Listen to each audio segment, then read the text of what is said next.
drives cars, he stares and cares. From drive to La La Land, holds our hearts in his hand. And every road leaves his mark.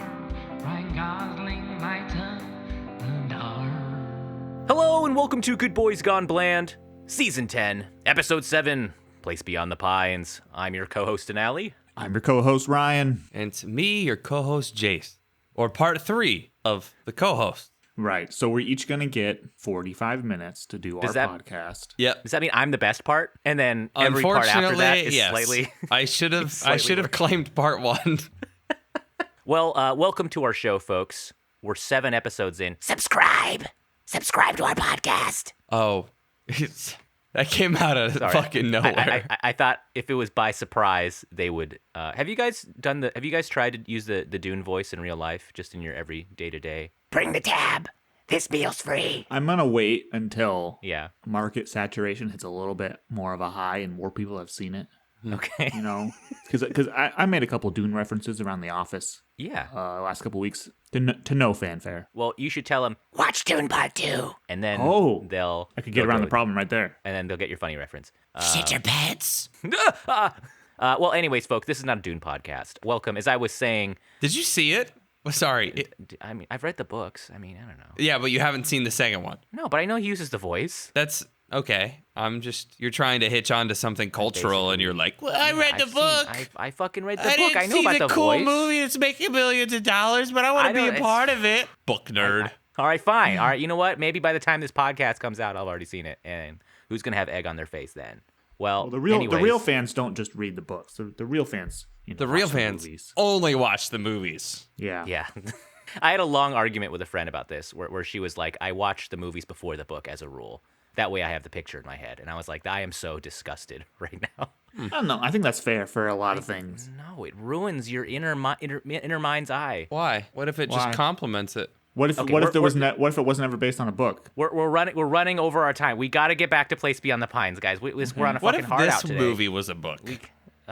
This movie was definitely. I would let it get banned at my local library. No.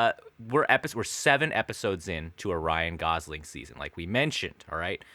What I like to do is kind of check in with you guys. We kind of have a third hidden meter. Like we have like on the movie meter and the Gosling meter, but we also have a bland meter that we don't always reference, but it's always inside of us that we're always feeling at all times. How is your guys' bland meter feeling right now? We've watched 7 Gosling movies. We're familiar with this guy. Has it gone bland? Where are you guys at? I think the problem for me is that most seasons have bad, fun movies. If we get a Ryan Gosling stinker, it's not very fun. It's depressing. So the highs are awesome. We can roll week after week on these highs, but the lows are hitting hard because, like, I don't know, when Keanu Reeves has a low, it's Speed or something. Like, it's still wild. That's not a low, dog. That movie fucking rules. Exactly. Yeah, I mean, I really like Ryan Gosling. I don't know, like him in all his roles, I get the same sense of comfort we got in the previous seasons when you see the same actor show up.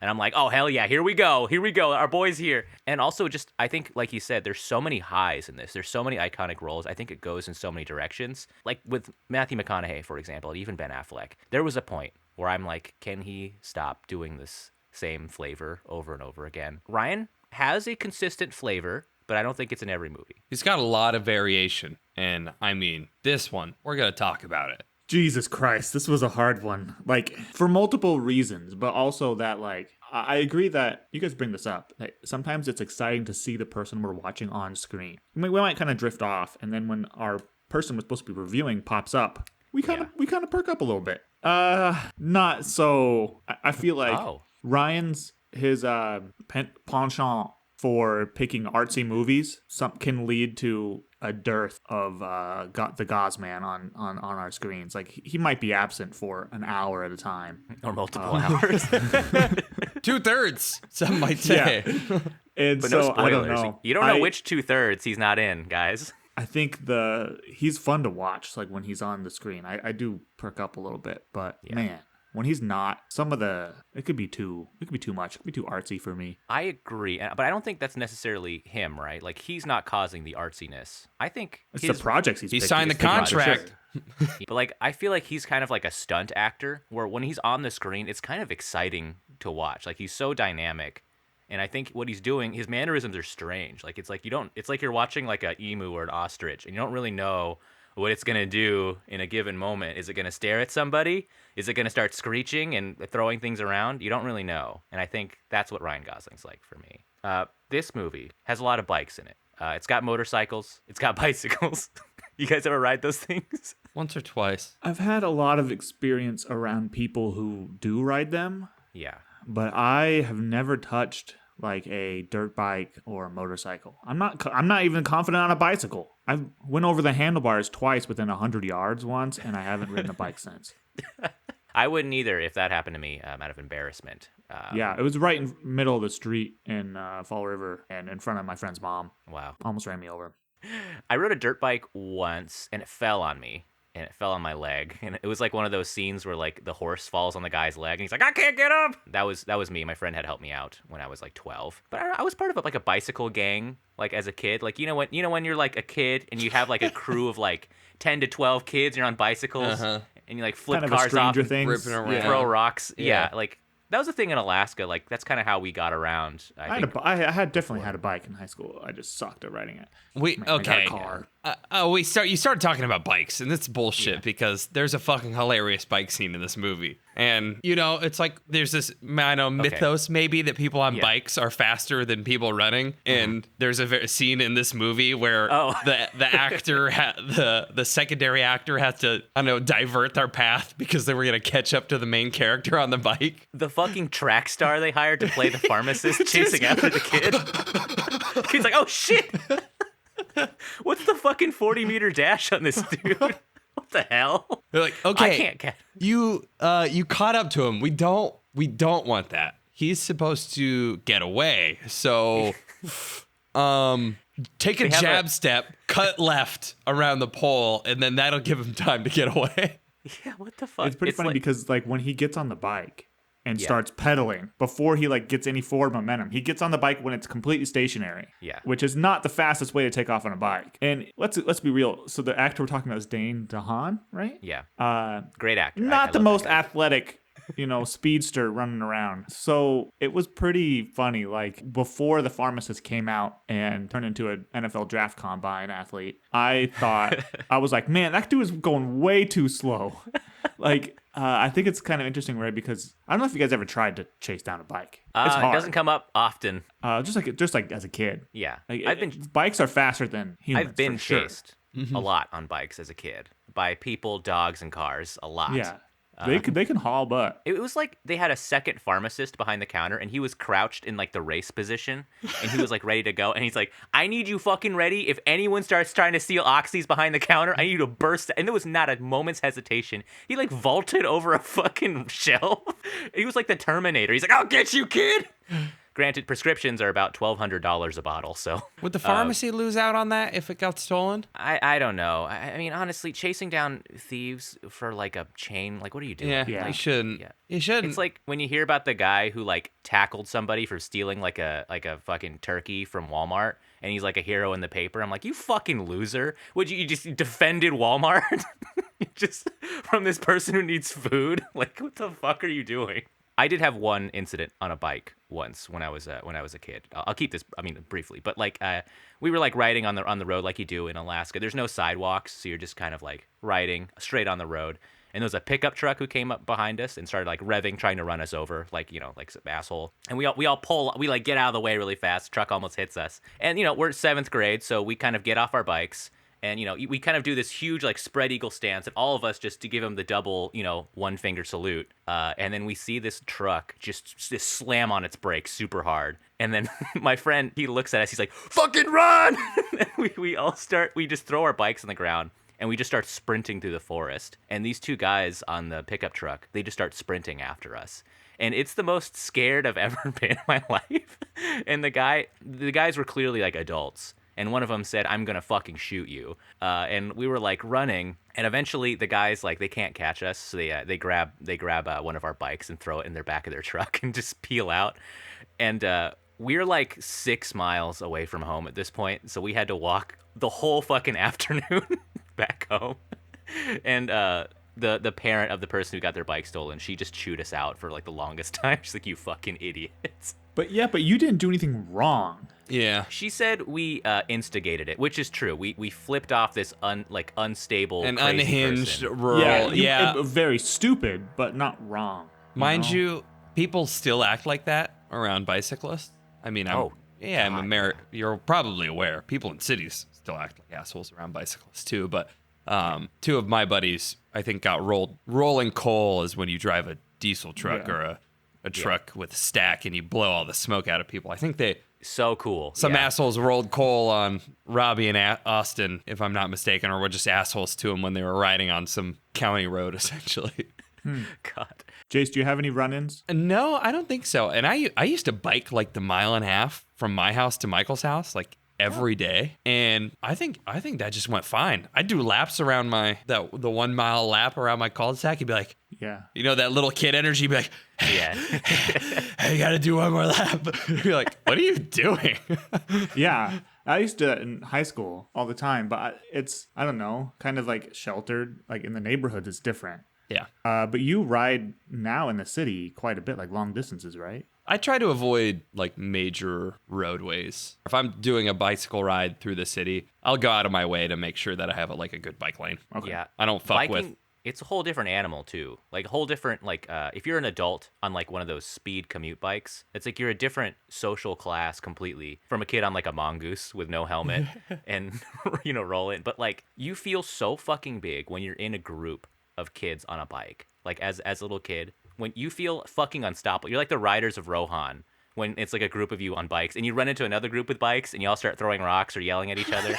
Like, I really miss that aspect. Like, I wish, like, now adults on bikes, like, oh, you guys want to do a 10-miler? Oh, it's Saturday. It's between happy hours, blah, blah, blah. You know, you kind of, like, go and you're doing, like, you're bicycling for the distance and the personal gain. But I wish we would bring back just rolling with 20 people on these, like, bikes with, like, spokes or, like, those shocks and shit on them. And we're all just, like, being hooligans and throwing bottles at buildings. That sounds really fun. It sounds fucking cool. You could do that. Let's do it. I would say most of those people that are riding are riding for the beer at the halfway point. That's cool. Not really the person. We can incorporate this. I would say bigger bicycle gangs, slower bikes, heavier, that could do tricks. I think that's my only. We can keep the cool Tron spandex too. I think that can look kind of cool too. I'm down. Yeah. I'm in. Should we get into the movie? This movie's kind of long. Yeah, I don't know. There's not too much point in doing like trying to do a bit related to it because you could do bits about this movie. We just like they did bits in this movie. The whole thing was a bit. Bits. Yeah, there were bits 3 separate bits. Oh, 3 bit. Yeah, it's three. Okay, well, we'll tackle this movie in thirds. Yeah. All right, we'll give separate movie meters and Gosling meters for every third of this movie. This was something I heard too, like on Reddit and all these reviews of people. They were like, "This movie's great for like half of it," or like, and then they kept going. This is kind of like the meme about this movie when it came out. I guess before we get into it, right, Jace, do you want to give the synopsis of this movie? Yeah. So the place beyond the pines. Ryan Gosling's a carny. He rolls into town. He has unprotected sex. Then he rolls into town the next year and realizes he has a baby with Eva Mendes' character. And then he gets the sudden urge to be a parental figure, which leads to a carny riding bikes stealing from banks. It's so fucking cool, dude. It's so cool. And then he dies 1/3 of the way. 52 minutes into this. 52 minutes into this fucking movie, he fucking dies. He falls out, and you pause it. And you're like, wait, he's dead? And you're like, oh, sorry. 52 minutes out of 2 hours and 17 minutes. What? Excuse me. And then the police officer that shot him. The second third of the movie's about him. Other police officers in his police department are being jagovs and setting people up. And then they paint him as having a conscience, so he turns them over. And then for some reason he got a law degree and then decided to be a police officer. Ryan, I want to know how common that is. That doesn't make any sense. Why would you give up being a lawyer to go to being a police officer? And then he makes a deal and he wants to be the district attorney part 2 something, I don't know, law assistant. Yeah. And then 15 years later, he's got a baby. Ryan Gosling's baby's grown up, and you have to deal with the most obnoxious Bronx accent or something I've ever heard in my life for another 40 minutes. You smoke weed, buddy? And then, I don't know, and then it ends somehow. You did the whole movie, Jace. You did the whole thing. Yeah. Now we have nothing to review. All right, meters, I guess. This is a short episode. I think straight off the get, all right, you see the first thing you see is Ryan Gosling's shirtless tattooed bod. Oh, sick entrance. I know. I think this is the best he's ever looked, I think, in any movie. Like, he's got this crust punk look. He's got, like, bleached hair, face tattoos, like, inside-out ripped shirts. He's covered in scratchers. Yeah, Like, it's not like he's going to a shop and getting all these tattoos. Let's be very clear. Yeah. His neck is illegible single needle writing. I think it says heartthrob. On is that what neck. it says? It's in, like, punk writing, yeah. I thought it said, like, Big Frog or something. Yeah, it said Big Frog. I like those big frogs. Get it on my neck. He's got, like, a dagger with a tear. It looks like a prison tattoo, it's like, so on his cool, eye. yeah. His arms are covered in a bunch of stuff. He's got a big boat on his back. That one is actually a good piece. He went to a shop for that one. But, yeah, I agree. And also, if you go on the IMDb page... This is gonna be the main theme of the episode, I think. But like, if you look at the photos, this is all the information I had to go on. I didn't know what this movie was about. The photos in order are like, for me at least, I don't know if they're random. Ryan Gosling, Ryan Gosling, Ryan Gosling, Ryan Gosling. Right. Ryan Gosling, Bradley Cooper. Yeah. Ryan Gosling, Bradley Cooper. And so you're kind of like, oh, this is a Ryan Gosling movie, and Bradley Cooper's also in it. Right. He's first build. Yeah. Bradley Cooper's second build. Like. And man, in some of those photos, oof. What's in the good. photos? Oof. Oh, he looks great. Yeah, he does look great. He looks great. Yeah, he does. And he's like flipping a switchblade, and I'm like, oh my God. This is incredible. It totally fucking works. And he, like, later in the movie, no spoilers, but like Dane DeHaan is kind of discovering who his dad is, and hearing a third person describe his dad, where he's like, oh yeah, he was the best dirt biker I've ever seen. He robbed banks, wore cool sunglasses. He looked like that. And I was like, this kid probably thinks his dad is the coolest fucking guy in the world. Like, bank robber who jumps dirt bikes. Best rider I've ever seen. Good, Ben Mendelsohn. Best rider.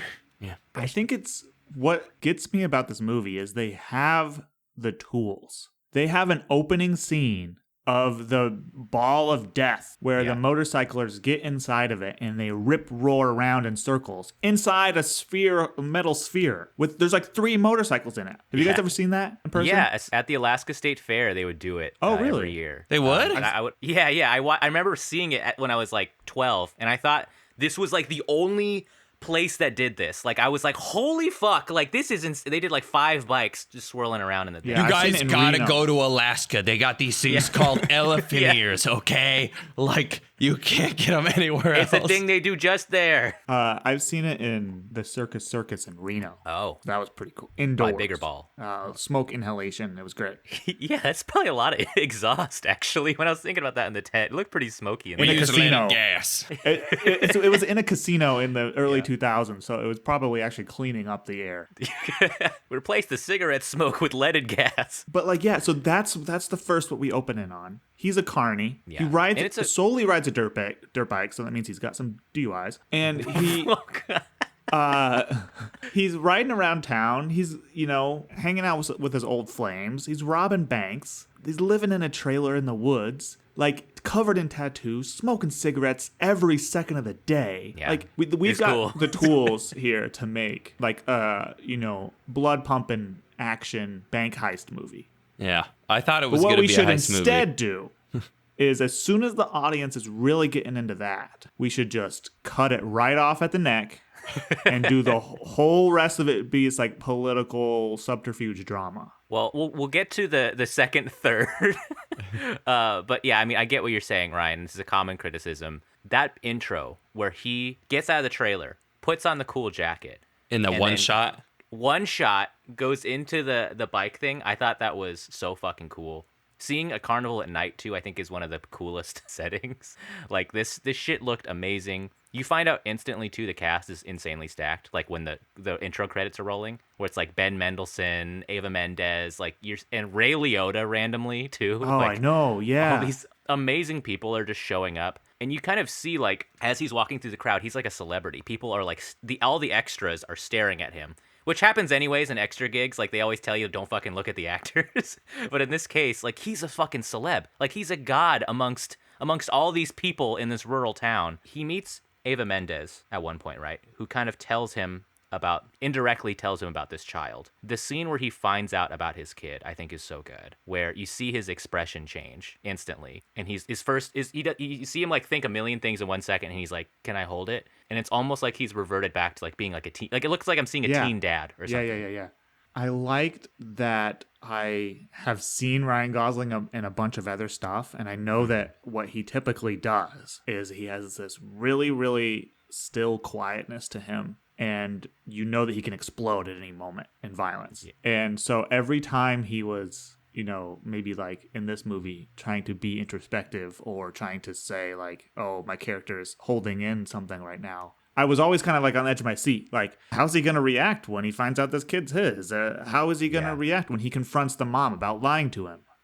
So his character is calm, but his character also says things like, is there anything you want to tell me? Right. And like he doesn't ever really explode on anyone except for like in a couple moments. With a wrench. One really bad one. Yeah.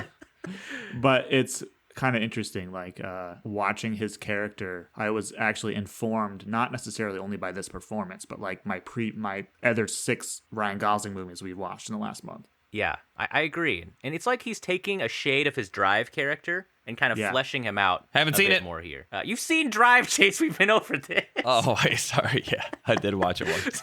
Damn it. You also have, we talked about his big explosion he has where he hits Marshall Ali with a wrench. I was also surprised to see him in this movie. I was like, what the fuck? Like, it's like pretty early Hollywood's finest. Yeah. He's amazing in everything. And also, as a side note, he's going to play the new Blade in the new Marvel Blade remake. I'm so fucking hyped. That's going to be sick. We should watch fucking Blade as a bonus or something. That movie fucking rules. Later, you see Ben Mendelsohn's character, who we were talking about earlier, who I think is one of my favorite characters in this movie. Talk about class solidarity. He's just like, hey, sketchy guy on a dirt bike, you want to fucking live on my yard? I'll give you a job. I'll give you whatever money I have.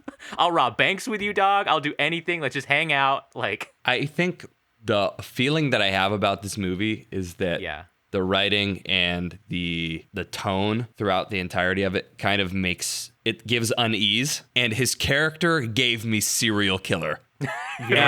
And you're like, and it's so funny that you say class solidarity, because it's like, at first I'm like, he's gonna let him in the trailer. And then he's just like, hey, what's up, man? Want to be best friends? It's been like months and he's just chilling with him. And I mean, some people are like that. Like you kind of get, growing up in an area like this, like all of us, you kind of meet these people who are maybe like, they look like scary hillbillies. I mean, not to be rude, but like, then they'll help you out. Like I've been bailed out by people like this all the time as a teenager. Like I was stranded in a river once and a guy just like this came up on an ATV and like carried me out. And he's like, all right, brother, see you later. Yeah. And I think everything Jason's describing too is like summed up in the line by Ryan Gosling's character when he's out there and he's in the trailer and he's the Ben Mendelsohn's character just shows him around and he's like, you can stay here. And Ryan Gosling just says, it must get pretty lonely. Oh, yeah. And they don't dwell on that line at all. I think that they cut right after it. And to me, Ryan Gosling wasn't judging the other character for it at all. It was just part of the setting. Here's the trailer, here's the garage, here's my dogs, and it gets lonely. And that's what it's like living out here. Yeah, it wasn't like a judgment. He was just kind of like, he's like, I get it too. I like that. And you kind of get this sense with Ryan Gosling that he's, obviously deeply insecure. He mentions an offhand comment, didn't grow up with his dad. Probably seeking validation all sorts of ways, doing these stunts, having people look at him. And he has this talk with Ava Mendez where he's like, I want to provide for the kid. And she's like, how? And he's like, don't say that to me. Why'd you say it like that? He has this like really insecure moment, which leads to how the plot gets going, right? Ben Mendelsohn's like, you want to rob fucking banks, dog? Which I think bank robbing in the 21st century is incredible. Like it's not something that happens anymore. Like you don't see like Billy and the gang roll up with Tommy guns and be like, all right, everybody. And then they open the safe. It's kind of harder because you have like facial recognition and all this shit that kind of stops you. Like, Yeah, it's evolved. It's definitely It's like changed, yeah. in the 90s and in the 2000s, they started using things like, well, not started using, but became widespread knowledge that there are things like silent alarms. There are things like time delay access safes. And those things maybe made bank robbers less inclined to think that they're going to hit, $10 million when we get in the vault of this bank. And the bank robbing now is more like grabbing $400 out of the only open register. Right, and yeah. then booking it. Ryan, you know a lot about banks. yeah, Ryan. Ryan, Yeah. hey. I've been to one. You ever steal $300 from Bank of America? Yeah, and the idea too of like nonviolence, the bank robbers got to learn that they're just going to give the money to you. yeah. So even Ben Mendelsohn says, "Yeah, I haven't done it for a long time, but I hit 4 banks and I did them all with notes." That's And like you don't that's- you can use a gun, but you don't need a gun. Don't even show them the gun. right. And then the first thing Ryan Gosling does is he jumps on Rips the it gun out. with the, He acts and like shows a the gun fucking around. maniac. He like And, grabs this guy by the necktie. He's like, "He's my dog." Yeah. And he's gonna play fetch. Is pretty funny, and I think that's one thing this movie did really like. We should probably talk about just our general vibes of the movie, just to lay the point across of what actually happens. My opinion is that this movie was really, really great, but also really bad. And so, like, the things I liked about it was that things like that, where Ryan Gosling is told, "Hey, you can just use notes. You don't have to use the gun."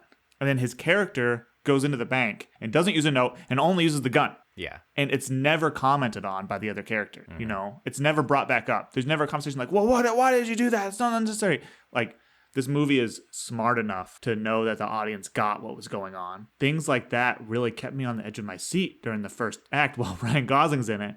And meanwhile, the first act isn't set up to be the first act. The first act is set up to be like the whole movie. Like, you're not told this is going to be told in 3 parts. Yep. And so Ryan Gosling's only in this for 45 minutes, but the bank robbing only happens for 45 minutes. And the entire time I'm thinking, like, I'm kind of on the edge of my seat. I'm worried about Ryan Gosling. I think, like, how is he going to get out of this one? Oh no, he's going to get too brazen. And that's exactly what happens. I don't know. It was kind of a thing where I was anticipating what was going to happen for the rest of the movie while I was watching the bank robberies, because I thought maybe he was going to get caught. Maybe the second half of the movie was going to be about getting out of prison or something. So I'm interested to hear your guys' kind of like, what did you go into this movie expecting? Because I had no expectations other than that Ryan Gosling's tatted up and Bradley Cooper's in it. I mean, going into this movie, I knew about the time cut already ahead of time, because I've seen like the memes and the discussion around it. I don't know. I mean, full disclosure, I loved this movie. Like, I actually really enjoyed it throughout. And I think I understand the criticisms of it,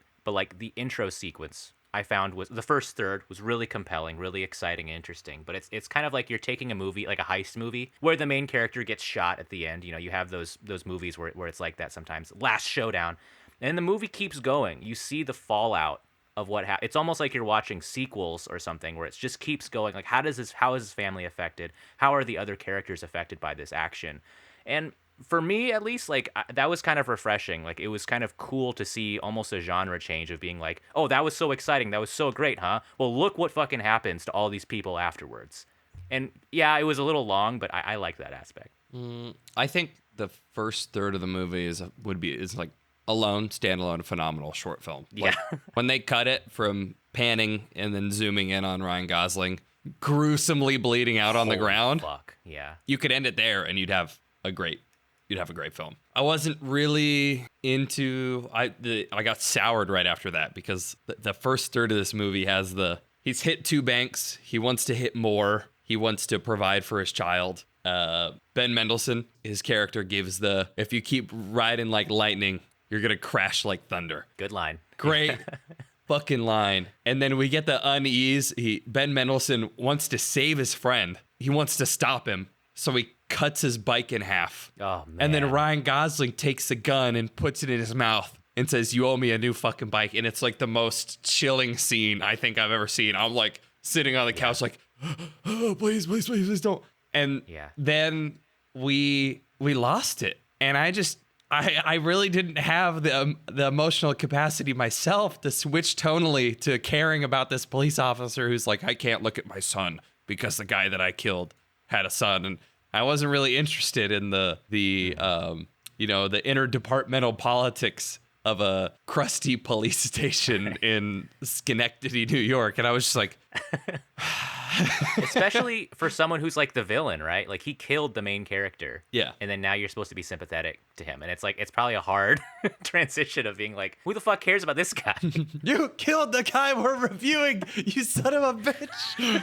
Yeah. Yeah, I think that if the movie had ended there, I would kind of feel the way Denali felt. But I enjoyed the first 2/3 of this movie. I really did. Because I think the second act, so we can say Act 1 with Ryan Gosling, Act 2 with Bradley Cooper, and Act 3 with their kids, I really liked Bradley Cooper's act. It is I think, an accurate portrayal of the police system and the problems in it, at least maybe not hopefully to that extent still today. New York has went through a lot of reform and a lot of like watershed cases recently, but the idea of the corruption and even big city corruption creeping upstate is definitely something that existed, at least. And I thought the way they portrayed it was very compelling and very accurate. With you have someone he's in it for the right reasons. He doesn't even go to law. He goes to law school, passes the bar, and decides to be a cop. And his wife, after he gets shot, is like, "Why do you want to go back to work?" And he's like, "You don't get it. You and my dad, you don't get it." Just saying, like, I made he wants $7,000 last night. You don't understand. No, and then you can see him get roped into the corruption. And I did not expect his character to try and successfully find a way out of it. I thought the whole corruption arc was really great. And it's just kind of lost when I'm thinking about this movie because there was an epilogue that was 45 minutes long that didn't involve that at all. Like, if the third act had talked about the second act, like, okay, but you could have actually went from the freaking first act to the third act if you wanted. Like, it didn't depend on the second one at all. So, like, that's my biggest thing, and like why I was so surprised with this movie is that it's enough of a genre switch. It's enough of I'm gonna do things kind of an artsy, unusual way to go from Act 1 to Act 2. Like that's something that I didn't see coming. Mm-hmm. That would be art house enough. And then they do it again. And you're like, no, okay, you could stop being a little artsy. I think to jump to Act 3, though, you would be like, why the fuck do I care about Bradley Cooper? Because I think Act 2 kind of makes you latch on a little bit more. Because then you're seeing stuff. Also, Bradley Cooper's in Act 3 for 5 minutes. Yes. You kind of get a little more invested, because I was slightly invested in AJ later on. But I agree in Act 2, like, I liked kind of the depiction of the corruption. I mean, it kind of points out, like this structural problem with policing, where it's like you might have someone who's a quote-unquote good actor, you know, within the system and is trying to change things in the system, but he literally can't, because the rot is so deep and because there are things like structurally that keep you from doing the right thing in this situation. And also, it's a pretty potent depiction. I mean, he's responding to basically a crime of poverty with violence in this movie. Like, there is a whole nother path that Ryan Gosling's character could have went on. There could have been other interventions to kind of not allow him to die. Basically, this dude's robbing banks, one, because he has, like, a mental health problem, but also because he's poor. Like, this guy does not have any prospects or a way to support his family or himself. And the way that was responded to by the society was to get a guy with a gun to show up and kill him. And, like, does anyone, and the whole point of the movie is, like, did anyone benefit from that? Like, you just shot this guy, and now you're continuing this cycle of shittiness that comes after it. And that's, I think, one of the reasons why I liked the next chapters, because it's like, you could have ended the movie and been like, oh, fuck, yeah, well, that's his choices. But you're kind of thinking about, like, okay, how does this have a rippling effect between multiple families in this movie? And also, you feel rage, too. Like, when you see Gosling get shot like that, the cop kind of comes in and immediately shoots him. That becomes a part of the plot line where they're like, hey, he shot first, right? He's like, oh, yeah. And you're in the movie, you're kind of like, what the fuck? He shot him. He's dead. What the fuck? And you feel the loss of Gosling. You see the media, too. They're kind of like, oh, he's a criminal. He was a bad guy, but you saw all these other sides of him that doesn't get depicted in the media, and he's kind of defined by his crime, and it's almost like he quote unquote deserves to die. I don't know. I liked those aspects of the movie. I thought it was kind of kind of true to what happens to some of these people. It's an interesting thing because we also saw him grab somebody by a tie with a gun in his hand and say, "You're my little dog, bitch. Get the money." And it's like, I like well, that. It might be a crime of poverty, but he's also a little bit psycho. Well, we could also think about why he's a little bit psycho too. I mean, did he grow up in a family that was impoverished? You know, it's like, did he grow up in a community that maybe was pretty rough, or like absentee father? Like, a lot of those things are also systemic and structural. You know, it's like when we think about the root causes of why people are violent or why crime occurs, you know, it's not usually just random. It's usually correlated to something bigger, right? No, exactly. And I totally agree, except I have the opposite opinion that I was not fun to watch. That's one thing I'm struggling with here. And this was a great movie they did what they wanted to do. They set out to make a movie that made you think about all these problems. They crafted compelling characters. The writing was terrific. The acting was amazing. You know, sounds like a everything good movie was to me. I don't everything know. was shown and not told. Right? Yeah. They had this way of connecting generations to each other, and they did an unorthodox way of telling the movie in 3 distinct parts. They did a bait and switch on you, except I wanted to be entertained while watching this. And it wasn't entertaining for me. I didn't like watching it. And not even in like this makes me think about things I'm uncomfortable with. I don't really like watching this kind of way. It's like, I didn't like watching this because it was 2.5 hours long. And some of it was pretty boring. Now, if that was the point, they wanted to make a thinker. They wanted to make something that was like a character drama. Except they sold it as a freaking bank robbery drama. And that's fine to do, but it's also fine to not enjoy being kind of misled like that. Yeah, they did the old switcheroo on you. Yeah. Aha! Here's the story about... I think one thing, too, is like, I read the trivia, and the first piece of trivia is that the director, the writer, he did both. He said his original script was like 158 pages or something, and the financier told him, you have to get down to 120. So he changed the font size and the margins to get it down to 120, and they said, okay, cool. It's like, no, the financier was totally right. Like, it would have made more money. It would have been more entertaining if it was more condensed. I think the movie itself, from an artistic perspective, would have been worse. But that's not what the people who finance things really care about. We got a whole scene in the second act where Bradley Cooper's character is talking to a therapist about the post-killing effects of what happened. And he's like, I can't look at my son. And our payoff for that is that he's an absentee father in the third act and his child doesn't live with him. But we also had the setup that Bradley Cooper's father was never around because he was a politician. It's like, just choose one. You didn't need to give me 2 5-minute scenes. Generational trauma. We knew he was going to be a shit father either way. Yeah, Bradley Cooper's, I think, partial transformation, you kind of see it in the beginning, to kind of a shithead, I think, too, was pretty good. Because even at his own father's funeral, he's like, and when I started running for the district, like, he kind of like is name dropping his own campaign. I'm like, oh, you piece of shit. Granted, his politician father would probably approve of him using his dad's corpse. He's like, yeah, milk it, milk my corpse. I also want to take note that this is a New York movie. Yeah, this is upstate shot too. here. This is name dropping smallish towns. Schenectady. It's name dropping. Rochester got name dropped. Yeah, what's the garbage plate, Ryan? They mentioned a garbage plate. So Rochester. we have like our claim to culinary fame is the garbage plate. Okay, it's a bunch of trash on a plate, essentially, and it's a big thing here. There's like restaurants that are I use the word restaurant pretty loosely. Okay. There are restaurants here that's what they do. They serve plates. And yeah, it's kind of interesting to hear. It's annoying because this is a New York movie. Okay. That when you get Rochester finally name dropped, what immediately comes is the garbage plate. It's pretty realistic, but it's freaking annoying. Like Chicago hot dogs, right? Or like Philly cheesesteak. Like yeah, maybe like a Philly cheesesteak sort of thing. Or Chicago pizza is maybe a little bit. Oh, the deep dish, right? Yeah. It's kind of funny, but then at the same time, you're like, it's accurate. That's exactly what they would do if a politician was from, the capital region and they were coming to Rochester. They would go to a garbage plate for a photo shoot. I mean, I'm looking at some of these garbage plates online. I would tear this up. This looks It's like fucking good. macaroni salad, or Yeah. I think it's usually macaroni salad with French fries and like hamburgers with like mustard and ketchup is dripped all over it. This looks good, dude. I would tear. And I would hot eat dogs, this. like hot dogs. They shouldn't call them hot dogs. They're like a specific type of hot dogs. If they Okay. knew I was calling them hot dogs, they'd be like, they're not hot dogs. They're white hots or red hots. If I was a politician and I was eating this on camera, that would be the end of my election, however, because I would have it all over myself. Yeah. No, you shit yourself about 15 minutes afterwards as well.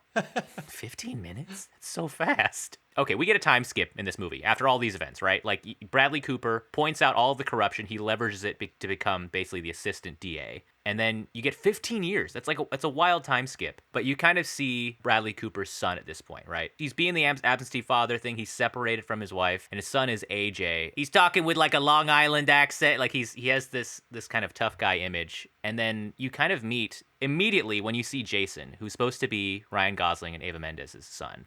You see Dane DeHaan playing. I'm like, that's Jason. That's Jason right there. And I think I love this actor. He was in Chronicle. He's in tons of movies that I love. And he's so good at playing like hurt, disturbed child. Yeah. And you see him hunched over his lunch meal. Like, and then AJ comes up. He's like, hey man, I saw you back there. You got any weed, brother? Like, and then you get kind of this like really sweet, unexpected friendship between these two kids of traumatized families before they find out what happens. I don't know. I kind of like the dramatic irony there. Like, they become kind of friends. Yeah, I didn't like it. Schenectady is huge. So I've never heard of Schenectady. It's not a small town. It's like a sub-city of Albany. It's like not a tiny little town. There's going to be thousands of kids. There are going to be multiple high schools. Like, well, I mean, it's a coincidence. Crazy coincidence. 66,990 as of 2021. I don't like the idea of a story being predicated on these very compelling narratives and these characters whose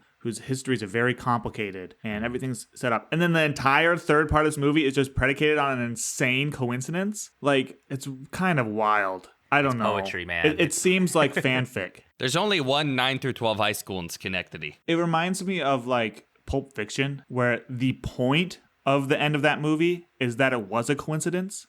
Just sheer coincidence. So you think that movie's bad? No, but that was the point of it.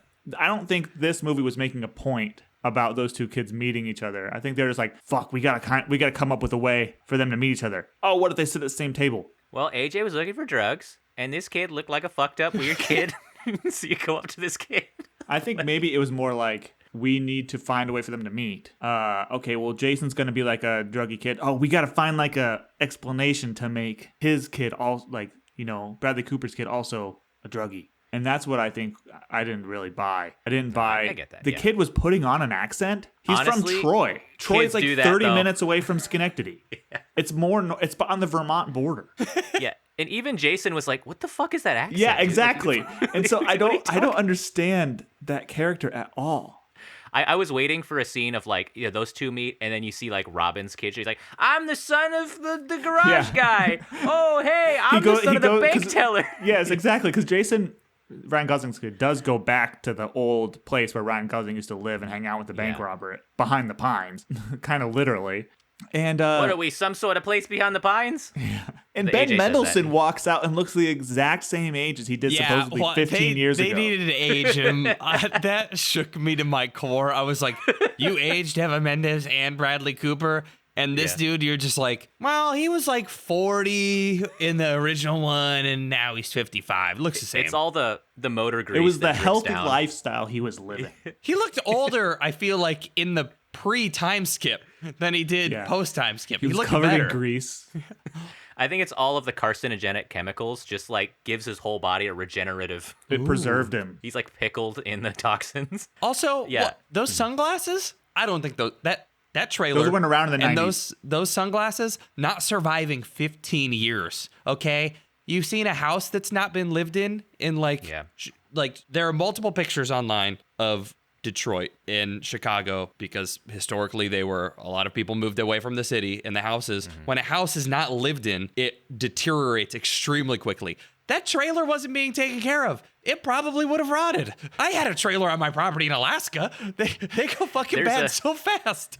There's a time dome over Ben Mendelsohn's property where everything's preserved for years. Oh, I'm working on the same bike. Cool. 15 years. Yeah, I don't know. It's just so. I was just. I didn't. It was so slow.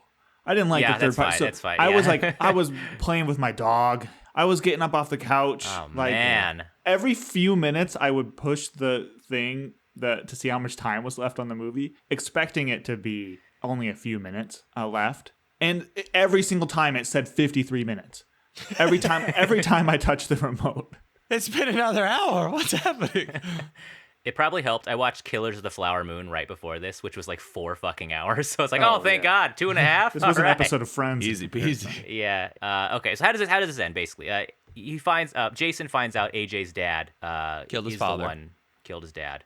And AJ's been a total piece of shit. Yeah, he's been an asshole. So retaliation. They get in a fight, and then he almost dies. Jason almost dies. Gets his ass beat. Yep. Then Jason eventually, as retaliation for that, like he said, gets a gun and goes into AJ's house. You don't really know if he kills AJ at this point. It's kind of like a chilling scene. You're like, holy fuck, did he kill him? And then takes the dad out to the woods, beyond the pines, if you will. Bradley To Cooper. the same place that the dad had been taken before. Yeah, another by the weird police coincidence. officer. Look like it, right? Yeah. Maybe that's the one corner where Oh my people get God. murdered. Hey, if you gotta kill somebody, you take them down to the park. There's time Maybe that's- domes and killing forests. I don't know.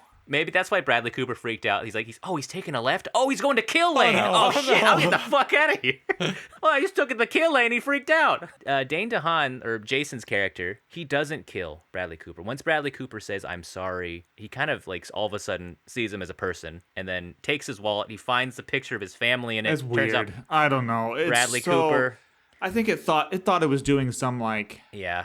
big reveal. It thought it was doing like a Departed thing, Departed. I don't know what like that where means. everyone gets shot. where like at the end of the movie, all the plot lines kind of mix together and like come to a conclusion. I don't know. I felt it was kind of I thought the half-assed picture thrown thing. together. Yeah, I didn't like the picture thing either because it's supposed to be a character moment where he's like, "Oh, he carried it with him all along." But I feel like his character would try to forget it. Like I feel like he wouldn't keep that in his wallet. Or like have an actor do that instead of a picture. Like let Wait. Bradley Cooper's character kind of like do that on camera. They wanted to. I would say that I think that the technique and the writing of that scene worked for me.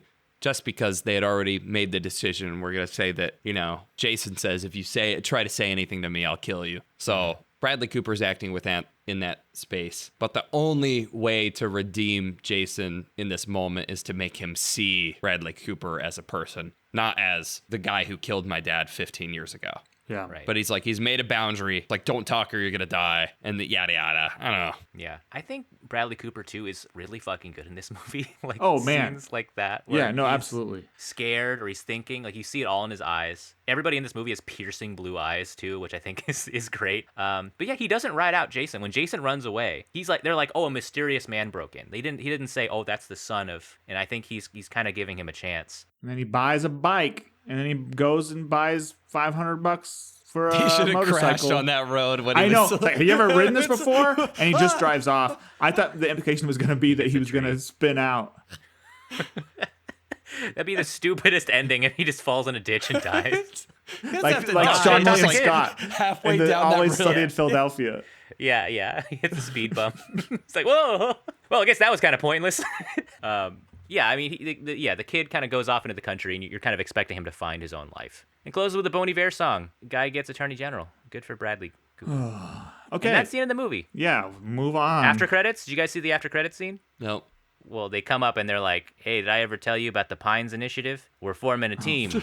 What's And- shawarma?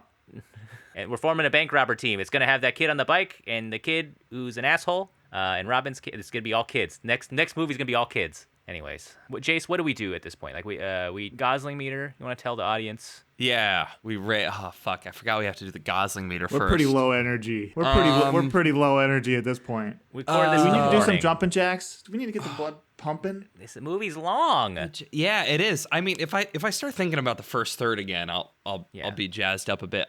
We rate our movies, dear listeners, with 2 scales. Our first is going to be the Gosling meter, how Gosling this movie is. Let me just fucking tell you, it's going to be fucking off the charts because I just know. I'm looking at Denali right now, and I'm thinking about how dripped out Ryan Gosling was in that sick fucking red jacket. And the number's going to be fucking huge. Anyway, we review it based on how Gosling it was, and I think I kick off the Ryan Gosling meter with, for me, he's really just missing out on volume.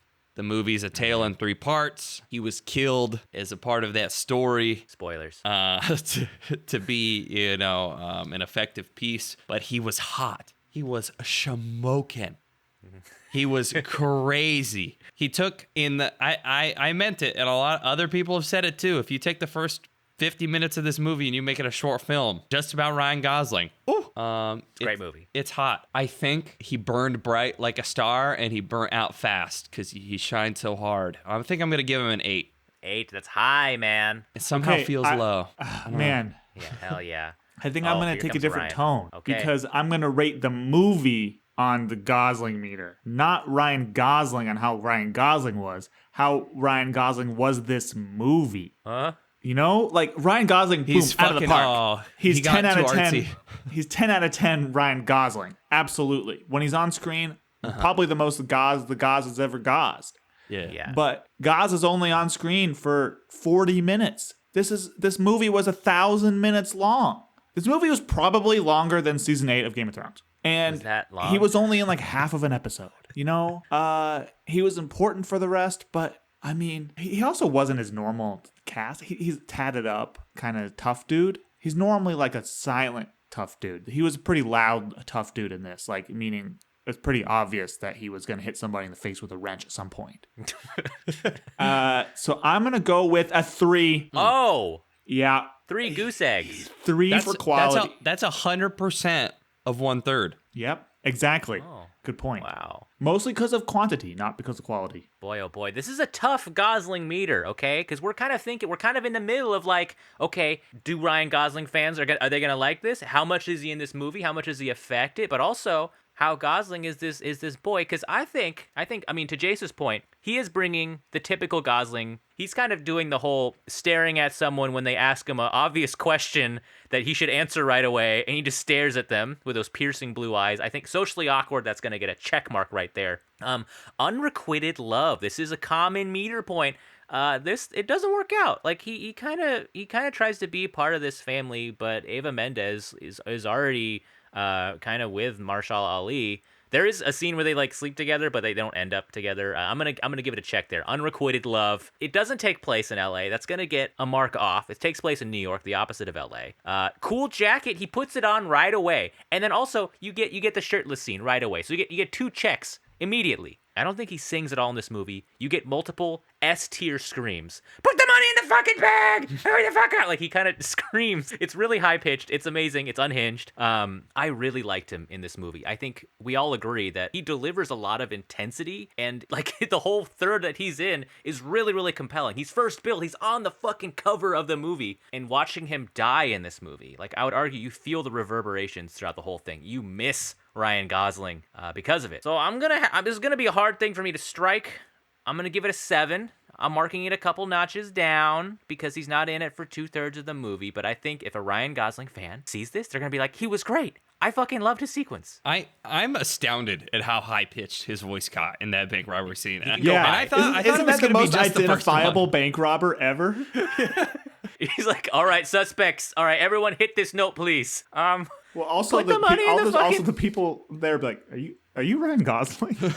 Hey, you're that guy who jumps motorcycles. I watched you 2 weeks ago in the Ball of Death because you got look in the it and same. you went, watch me ride this Ball of Death. I recognize you because you're wearing a helmet. You look the same as When you he do when gets- you do the shows. I know. When he gets frustrated and his voice cracks, it's so funny. There's that scene where he's like, ah! The scene where the bank teller can't throw the backpack over the wall to give him the money. I was like sweating. He's like, come on, throw the fucking backpack. And she's like, and it's like hitting the side of the wall and it gets stuck. Like, and I don't know if it got stuck by accident where it hits the top of the wall like that when the guy throws it. But that I was have good no improv. idea if that was good. in the script. It was really good. Yeah. I feel like it was because it's hard. It's a hard shot, and Ryan Gosling kind of under his breath, he's like, "Are you fucking kidding me?" And he climbs up and gets it. I just that was such a good scene. Like it was so chaotic. Sorry, Jace. Yeah, what's the movie meters, right? Movie meters coming straight out with it. I'm giving the movie a 3. Oh, I'm giving the first act 3 points because I really liked it. And then I'm giving it -1 for the second act. So it goes down to a 2. And then I'm giving it an extra additional point for the third act because I think that one gets 1 point. First act, what was your movie meter? 10. Well, no. Like a 9. It's the best movie I've ever seen. Yeah. I don't have my normal scoring sheet in front of me, so I don't have my previous ones. I really liked the first act. I thought it was interesting. I thought it was compelling. I thought it was actiony, kind of heisty. Mm-hmm. The second act wasn't necessarily effective for me. The tonal switch wasn't something that I was wholly interested in or thought it was personally effective. I thought about not finishing the movie. I literally stopped. I was like, I don't know that I can finish this movie. And then I did. I finished it. I ended up completing it that night, which made me feel better. I think after talking about it, it's kind of grown on me. I was just a little like in the moment, like, So I still think it's a 3. I think it's a bit more. It is probably owed a little bit higher score than that. I think you could probably tell somebody to watch this if you gave them a framework for what it's going to be about, or I could do that. But I don't really ever want to watch it again. I'm going to pitch it for next season for 10 episodes. Okay. Yeah, 3. Brian. Yeah, I'm going to give it a 4. I'm going to break the suspense. I think I just liked it a little bit more than Jace because I liked the second act. I think overall what this movie succeeded in, it knocked it out of the park. The problem for me is that I wasn't in the mood for that. I wanted something to be more entertaining. And when we're watching 10 movies and you're obligated to watch it, and I have to carve out 2.5 hours out of my weekend to watch this, I want it to be a little more entertaining than like this director's kind of take on intergenerational, trauma. Not to say I don't like this director. He co-wrote one of my favorite movies, The Sound of Metal, which has a similar plot structure. And I think is like so much better. So watch that movie instead. Don't watch this movie. In my opinion, I think that I thought you were gonna stop there. No, I wish the conflict time, and the audience probably wishes too.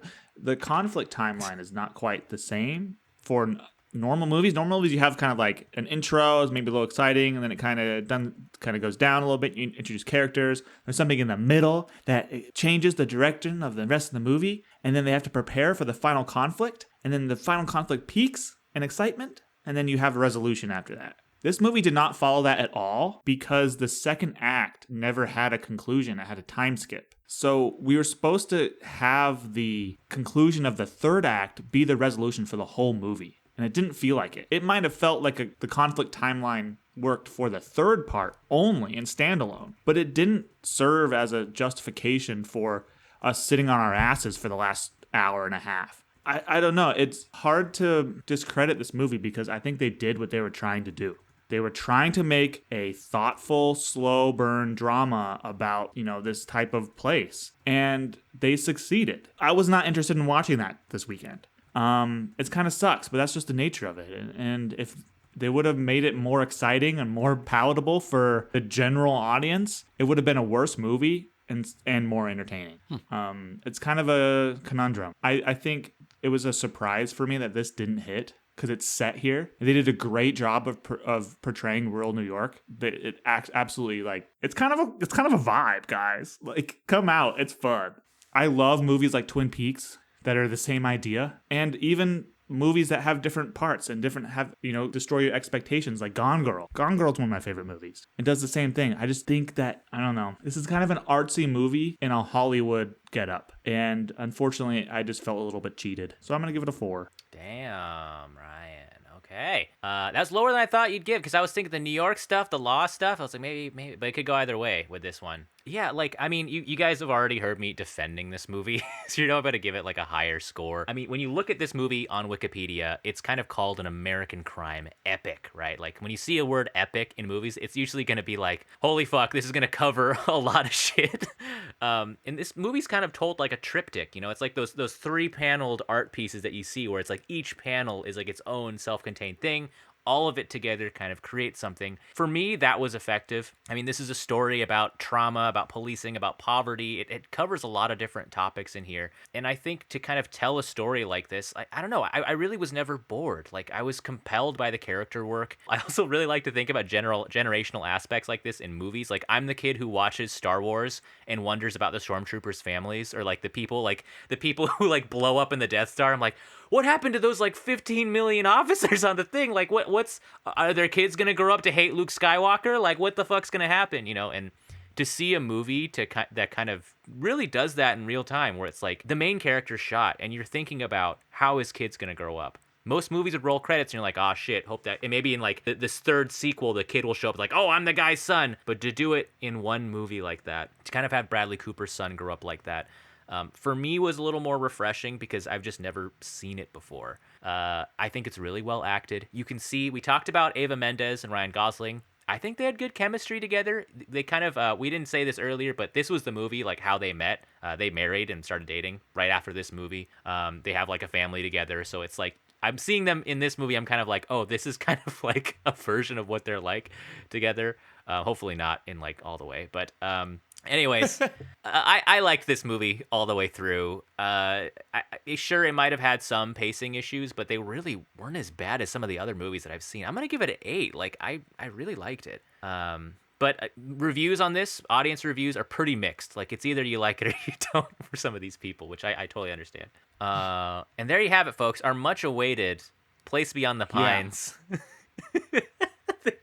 Yeah, I watch, like, after we make this episode, people are going to be like, oh, you like Ryan Gosling? You ever seen Place Beyond the Pines? The movie. Yeah. I'm like, yes, I have seen it. Shut up. It's always, like, when we say that, it's always, like, the most random fucking movie. Because when I mentioned the dog season to others, I had 3 people mention Best in Show. Really? I'm like, wow. I like that movie. movie. I liked it too, but I'm like, who the fuck is mentioning Best in Show over Air Bud? But yeah, that's let us know what you think. If you see this sucker, all right, it's on Netflix. So you can just watch it if you have Netflix. It's on Netflix? I rented this shit. I don't have Netflix. I rented it too. So I watched it for free on Peacock. Oh, I have Peacock. What the fuck? It would only let me find it on Peacock. It wouldn't let me find it on Netflix. What the hell? Well, folks, we're out $6. So if you want to donate to the GBGBs, look up my Venmo and give me money. I will split it evenly between all of us. Who's got the next? Ryan? Is that you for the next pick? Yeah. Episode 8? So we were kind of discussing, we said this in previous episodes, there's like 3 movies we kind of want to make sure we hit. Ryan, you're kind of thinking about maybe taking one of them out, right? Yeah, I think that watching Drive would be too derivative even for me. It's probably my favorite, was one of my favorite movies that I saw close to coming out when I was in like high school. So it's what turned me into a Ryan Gosling fan, and I think a lot of our generation too. Like, yeah. So I'm gonna forego that at the risk of backlash. Oh man. And we're gonna watch 2 TV episodes from early in his career. Now, this is what makes me excited to do this podcast, because this is stuff I wouldn't normally watch. I wouldn't just watch an episode of Goosebumps from the 90s, an episode of Are You Afraid of the Dark from the 90s. But that's what we're going to do. We're going to watch 2 20-minute episodes. The first one is Are You Afraid of the Dark, Season 5, Episode 3, featuring Ryan Gosling. The Tale of Station 109.6 or something. It's kind of I don't know. Riveting. We're going to see what he's doing. And then the other one is a very similar idea. It's a Goosebumps. Season 1, Episode 15, Say Cheese and Die. Both of these are available on YouTube, so we can watch them. Watch these shits, guys. I've also read the book for Say Cheese and Die. I'm just gonna say, so I'm going in as a. So book you're gonna reader be our for this lore one. master. Yeah, I'm excited. This will be fun. We'll let you know what we think next episode about how does he fare on the small screen. So how is Child Gosling gonna do in these 2 movies? We're gonna judge him, all right? But we're gonna go easy because he's just a kid, all right? Before he was Ryan Goose. I'm not Giving him the people's elbow if he sucks. So join us next week, guys. These episodes are free. Like these episodes are free. Yeah, you should watch along. Look up these Ryan Gosling things. You can just Google Ryan Gosling. Are You Afraid of the Dark? Goosebumps. You'll find it. Watch along with us. Thanks for joining us. Subscribe to our podcast if you haven't already. I want to do a little challenge for you guys. We haven't done a challenge in a while. Tell your local motorcycle rider. Oh, yeah. To listen to the show. Tell if you see a Find stunt a bike carny. guy at a fair. Tell your carnies about this show, and maybe Tell your grandma about the show too. Grandmas love us. We need more guys. We don't have an advertising budget. It might surprise you guys, but we don't spend anything on advertising. So it's all of this is word of mouth. You can help spread the word of this thing. We want to be as famous as Handsome Luke in this movie, all right? We want to be like the cool dirt biking guy who rolls into town and everybody loves him. With that, guys, do you want to leave off with a Goslingism? A piece of advice that, or a word that Gosling would say from this movie or something. You know, we got to channel him. Popcorn together. Jace, start us off. Everybody! Get your boogie Hands in the motorcycle pipe now! What did he just say to us? Did he say boogie hands?